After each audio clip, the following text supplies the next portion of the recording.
আসসালামু আলাইকুম। আজকে আমরা দেখাবো ঝিঙে ফুল। এটা হচ্ছে পুরুষ ফুলের একটা থোকা, এখানে কোনো ফল হয় না। আর মেয়ে ফুল, এগুলোর সামনে ফুল থাকে, পিছনে ফল থাকে। এটা ঝিঙে ফুল গাছ। এখানে এই যে এটা পুরুষ ফুল, এগুলো অনেকগুলো পুরুষ ফুল। এই যে পুরুষ ফুল, এগুলো সবই পুরুষ ফুল।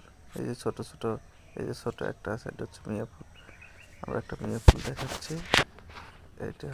এটা পুরুষ ফুল, অনেকগুলো পুরুষ ফুল আছে। এইখানে একটা মেয়ে ফুল আছে। এই যে এটা হচ্ছে মেয়ে ফুল, ওই যে উপরে দেখা যাচ্ছে। এই যে আমি আপনাদের দেখাচ্ছি, এটা হচ্ছে মেয়ে ফুল। মেয়ে ফুলের সামনে ফুল থাকে, পিছনে ফল থাকে। ওকে, ধন্যবাদ। সবাই ভালো থাকবেন। শুভ সকাল।